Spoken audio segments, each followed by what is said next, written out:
Global warming from Wikipedia, the free encyclopedia. This article is about the current change in the Earth's climate. For general discussion of how the climate can change, see climate change.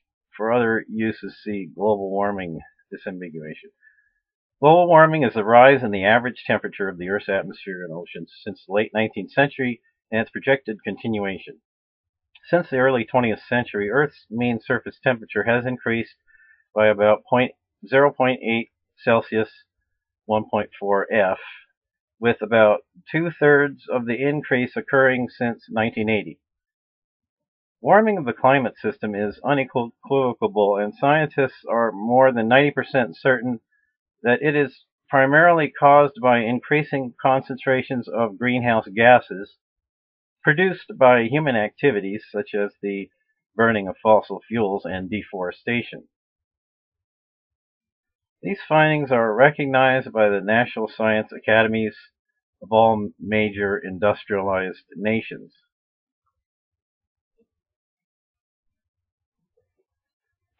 Climate model projections were summarized in the 2007 Fourth Assessment Report, AR4, by the Intergovernmental Panel on Climate Change, IPCC.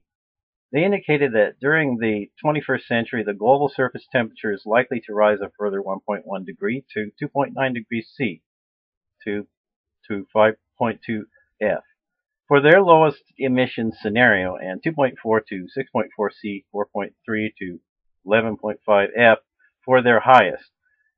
The ranges of these estimates arise from the use of models with differing sensitivity to greenhouse gas concentrations.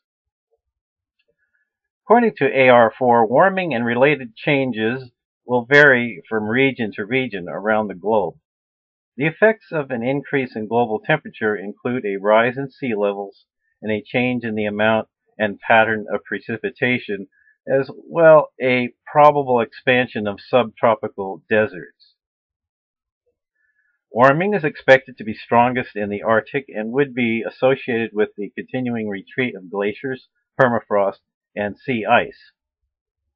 Other likely effects of the warming include a more frequent occurrence of extreme weather events, including heat waves, droughts, and heavy rainfall, ocean acidification, and species extinctions due to shifting temperature regimes.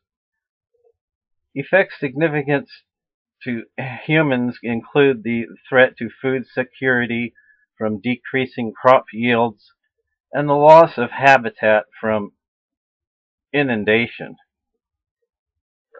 Proposed policy responses to global warming include mitigation by emissions reduction, adaptation to its effects, and possible future geoengineering. Most countries are parties to the United Nations Framework Convention on Climate Change, UNFCCC, whose ultimate objective is to prevent dangerous anthropogenic, i.e. human-induced, climate change. Parties to the UNFCCC have adopted a range of policies designed to reduce greenhouse gas emissions and to assist in adaptation to global warming.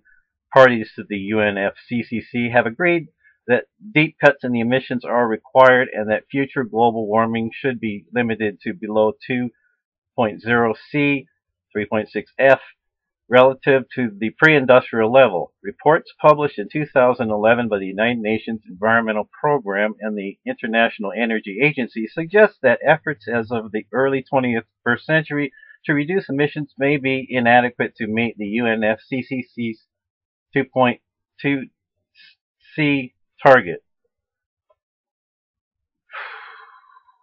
Observed temperature changes. Main article, instrumental temperature record. The Earth's average surface temperature rose by 0.74 plus minus 0.18 C over the period of 1905 through 2005. The rate of warming over the last half of that period was almost double that for the period as a whole, 0.13 plus or minus 0.03 C per decade versus 0.07 plus or minus 0.02 C per decade. The urban heat island effect is very small, estimated to account for less than 0.002 C of warming per decade since 1900. Temperatures in the lower troposphere have increased between 0.13 and 0.22 C, 0.22 and 0.4 F per decade since 1979, according to satellite temperature measurements. Climate proxies show the temperature to have been relatively stable over the 1 or 2,000 years before 1850, with regionally varying fluctuations such as the medieval warm period and the Little Ice Age. The warming that is evident in the instrumental temperature record is consistent with a wide range of observations as documented by many independent scientific groups.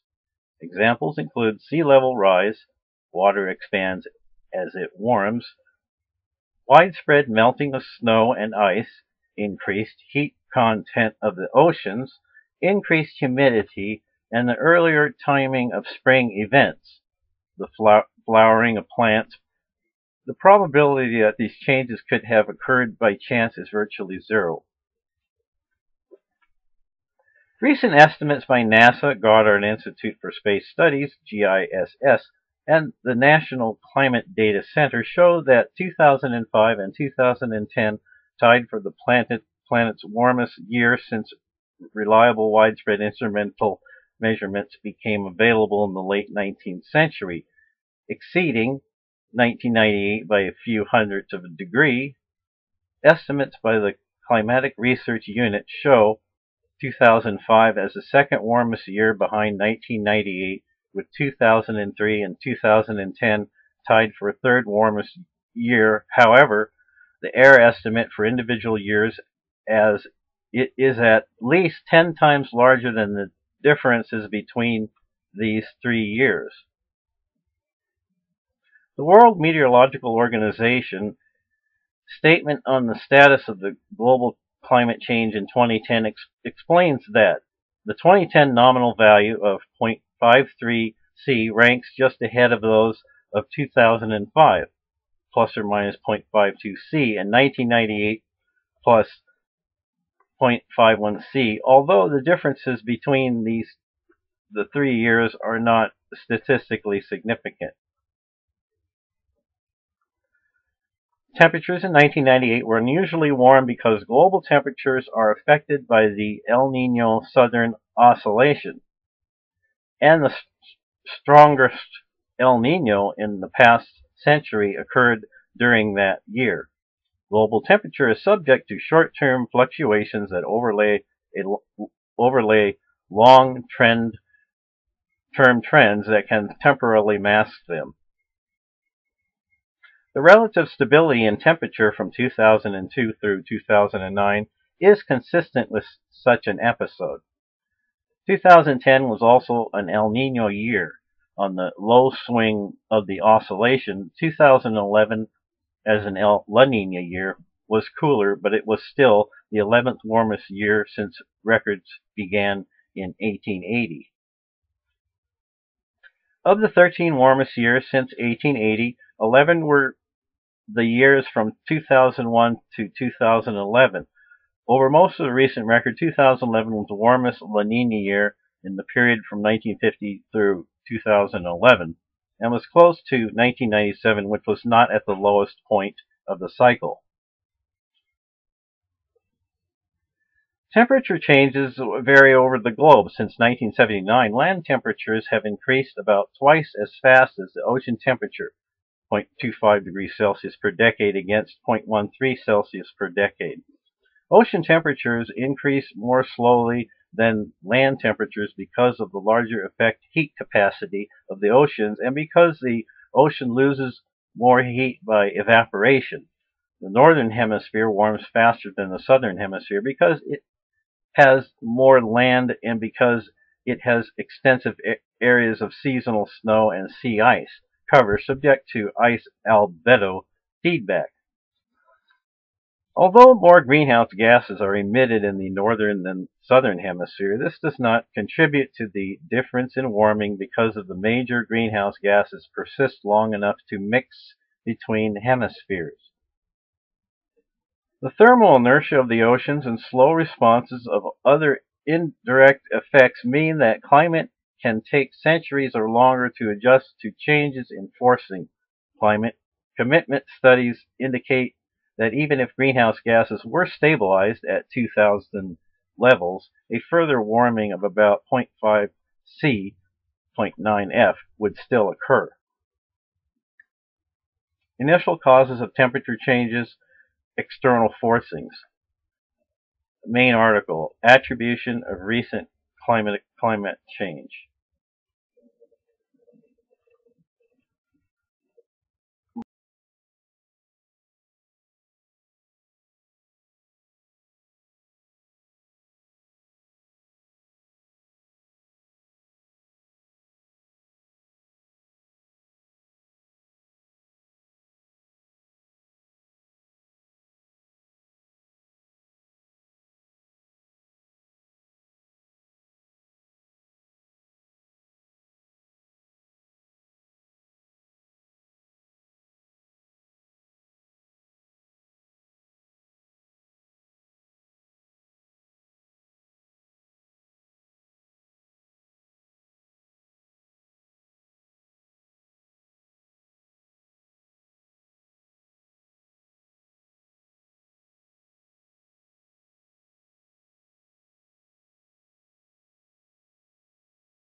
The climate system can respond to changes in external forcings.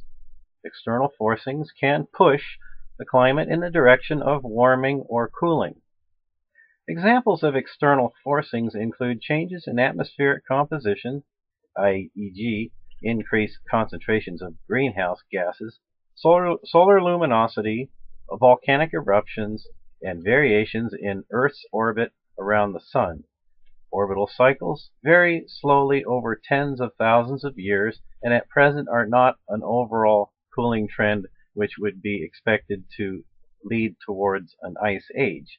But the 20th century instrumental temperature record shows a sudden rise in global temperatures.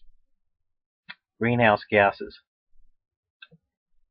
The greenhouse effect is the process by which absorption and emission of infrared radiation by gases in the atmosphere warm a planet's lower atmosphere and surface. It was proposed by Joseph Fourier in 1824 and was first investigated quantitatively by Svante Arrhenius, sorry for the mispronunciation, in 1896. Generally occurring, amounts of greenhouse gases have a mean warming effect of about 33 degrees C, 59 Fahrenheit.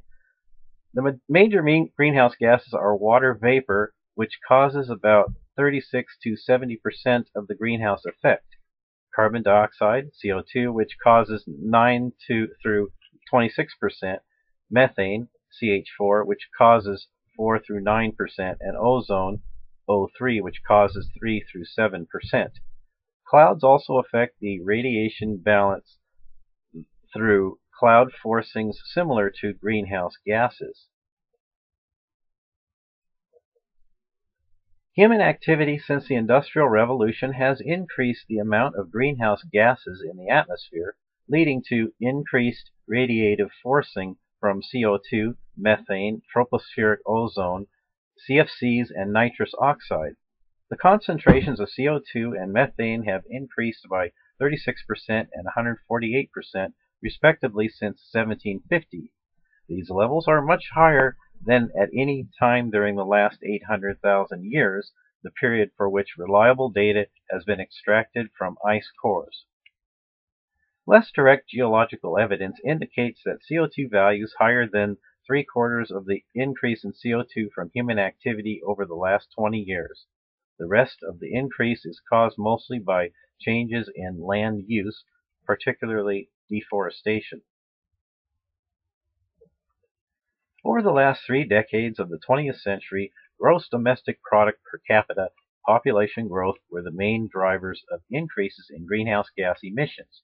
Emissions are continuing to rise due to the burning of fossil fuels and land use changes. Emissions can be attributed to different regions, e.g. see the figure opposite. Attribution of emissions due to land use change is a controversial issue. Emission scenarios estimates of changes in future emission levels of greenhouse gases have been projected that depend upon uncertain economic, sociological, technological, and natural developments. In most scenarios, emissions continue to rise over the century, while in a few emissions are reduced. Fossil fuel reserves are abundant and will not limit carbon emissions in the 21st century. Emission scenarios combined with modeling of the carbon cycle have been used to produce estimates of how atmospheric concentrations of greenhouse gases might change in the future using the 6 EEpc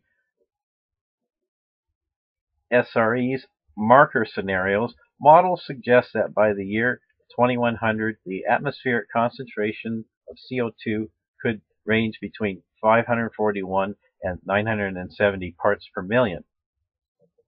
This is an increase of 90 to 250% above the concentration in the year 1750. The popular media and public often confuse global warming with ozone depletion, the destruction of stratospheric ozone by chlorofluorocarbons. Although there are a few areas of linkage, the relationship between the two is not strong.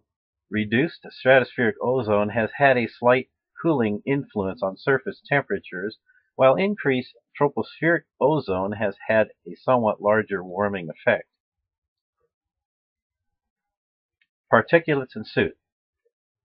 Global dimming, a gradual reduction in the amount of global direct irradiance at the Earth's surface, was observed from 1961 until at least 1990. The main cause of this dimming is particulates produced by volcanoes and human-made pollutants, which exerts a cooling effect by increasing the reflection of incoming sunlight.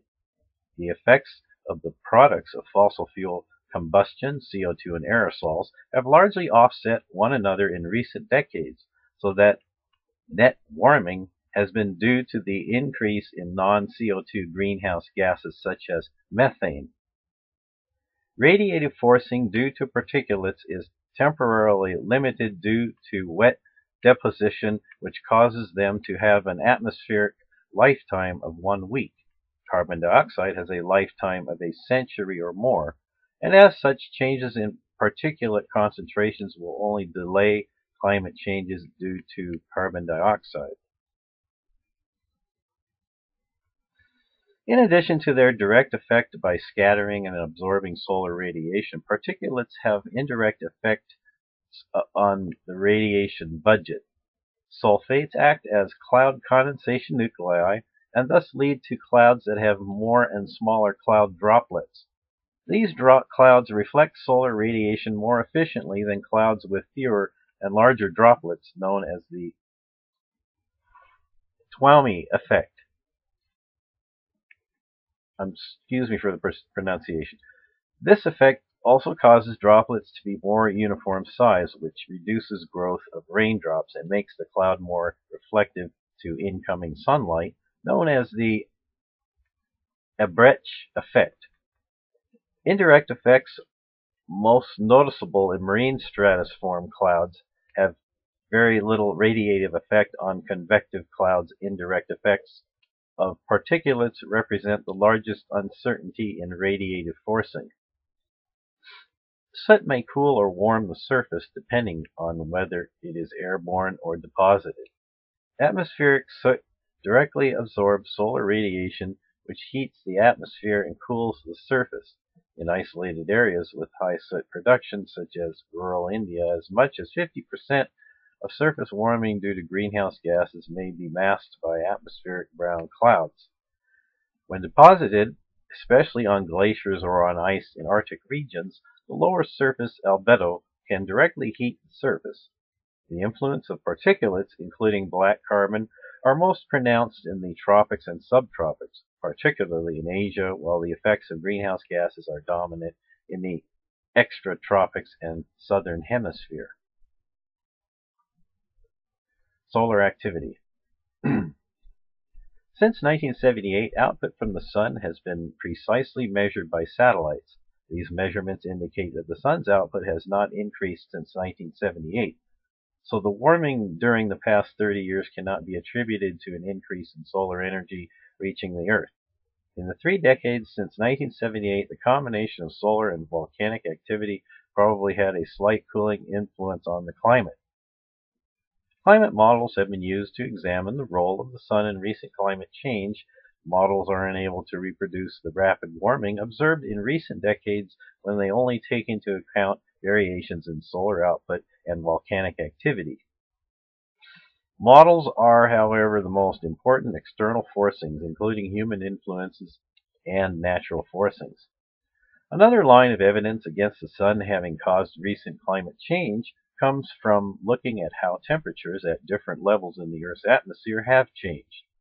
Models and observations show that greenhouse warming results in warming of the lower atmosphere, called the troposphere, but cooling of the upper atmosphere, called the stratosphere. Depletion of the ozone layer by chemical refrigerants has also resulted in a strong cooling effect in the stratosphere.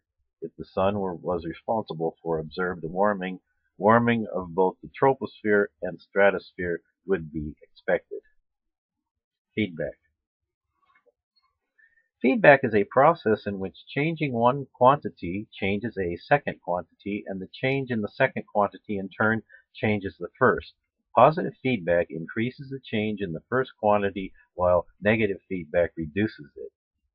Feedback is important in the study of global warming because it may amplify or diminish the effect of a particular process. The main positive feedback in the climate system is the water vapor feedback. The main negative feedback is radiative cooling through the Stefan-Boltzmann law, which increases as the fourth power of temperature. Positive and negative feedbacks are not imposed as assumptions in the models, but are instead emergent properties that result from the interactions of basic dynamical and thermodynamic processes. A wide range of potential feedback processes exist, such as Arctic methane release, and ice albedo feedback. Consequently, potential tipping points may exist which have the potential to cause abrupt climate change. For example, the emission scenarios used by EEpc in its 2007 report primarily examined greenhouse gas emissions from human sources. In 2011, a joint study by the U.S. National Snow and Ice Data Center, National Oceanic and Atmospheric Administration calculated the additional greenhouse gas emissions that would emanate from melted and decomposing permafrost, even if policymakers attempt to reduce human emissions from the A1F1 scenario to the A1B scenario. The team found that even at the much lower level of human emissions, permafrost thawing and decomposition would still result in 190 GTC of permafrost carbon being added to the atmosphere on top of the future sources. Importantly, the team made three extremely conservative assumptions. One, that policymakers will enable the A1B scenario instead of the A1F1 scenario. Two, that all of the carbon would be released as carbon dioxide instead of methane, which is more likely and over a 20-year lifetime has 70 times the greenhouse warming power of CO2. And three, their model did not project additional temperature rise caused by the release of these additional gases. These very conservative permafrost carbon dioxide emissions are equivalent to about 1/2 of all carbon released from fossil fuel burning since the dawn of the industrial age, and is enough to raise atmospheric concentrations by an additional 87 plus or minus parts per million beyond human emissions. Once initiated, permafrost carbon forcing is irreversible, is strong compared to other global sources, and sinks of atmospheric CO2 due to thermal inertia will continue for many years, even if atmospheric warming stops. A great deal of this permafrost carbon is actually being released as methane instead of carbon dioxide. EEpc 2007's temperature projections did not take any of the permafrost carbon emissions into account and therefore underestimate the degree of expected climate change. Other research published in 2011 found that increased emissions of methane could instigate significant feedbacks that amplify the warming attributable to methane alone. The researchers found that a 2.5-fold increase in methane emissions would cause indirect effects that increase the warming 250% above that of methane alone. For a 5.2-fold increase, the indirect effects would be 400% of the warming from the methane alone. Climate models. A climate model is a computerized representation of the 5 components of the climate system: atmospheric, hydrosphere, cryosphere, land surface, and biosphere. Such models are based on physical principles including fluid dynamics, thermodynamics, and radiative transfer. There can be components which represent air movement, temperature, clouds, and other atmospheric properties, ocean temperature, salt content, and circulation, ice cover on land and sea. The transfer of heat and moisture from soil and vegetation to the atmosphere, chemical and biological processes, and others. Although researchers attempt to include as many processes as possible, simplifications of the actual climate system are inevitable because of the constraints of available computer power and limitations in knowledge of the climate system. Results from the models can also vary due to different greenhouse gas inputs and the model's climate sensitivity.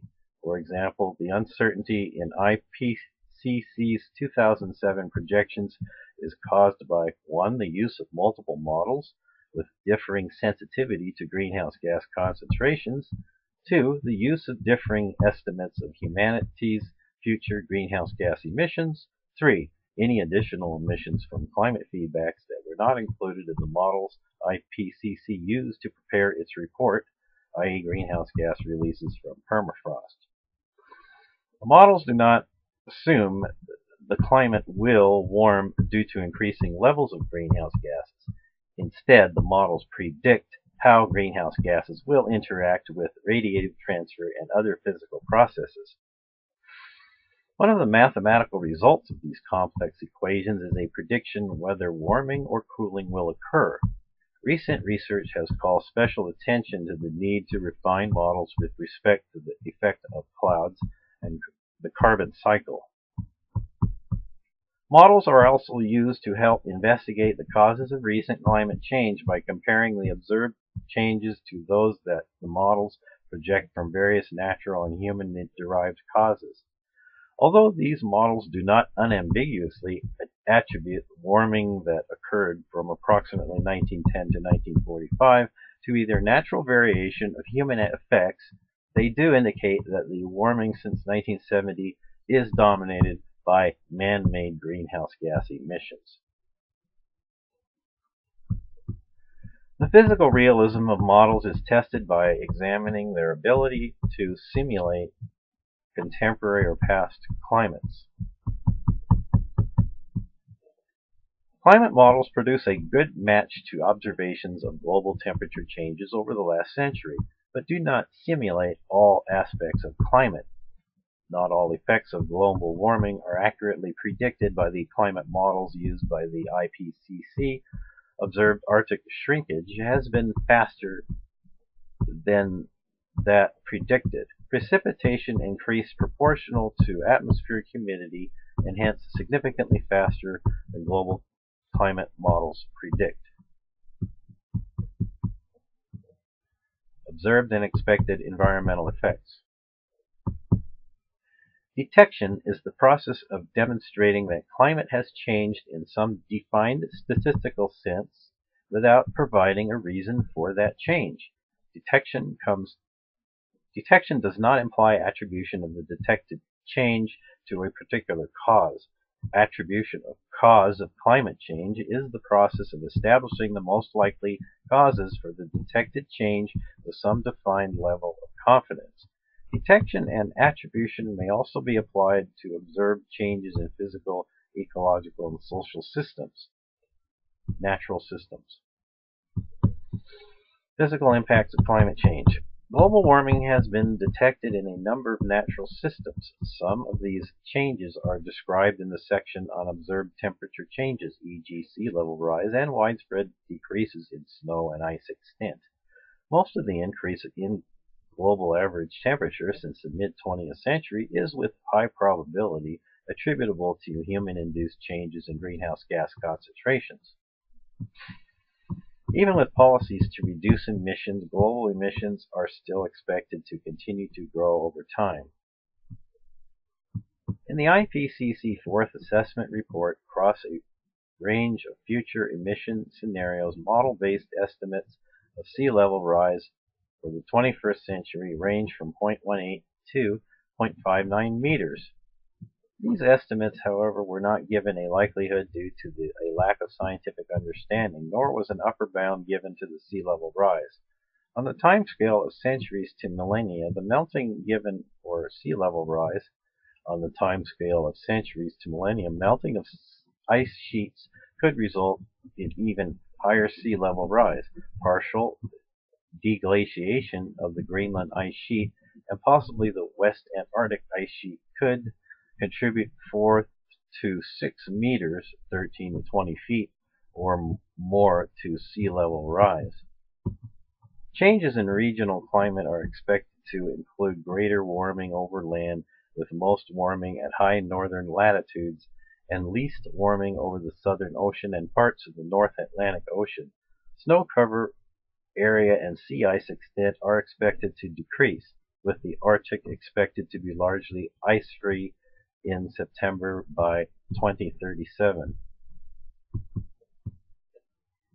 It is calculated that with high statistical confidence, certain weather events such as heat waves in Texas and the 2003 European heat wave would not have occurred without global warming. Extremely hot outliers, defined as these standard deviations from climatology records, now cover about 10% of the land surface, and under present trends would be the norm by 2050.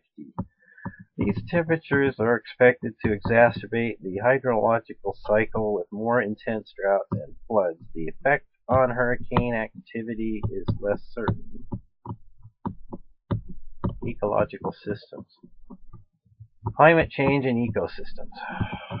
In terrestrial ecosystems, the earlier timing of spring events and poleward and upward shifts in plant and animal ranges have been linked with high confidence to recent warming.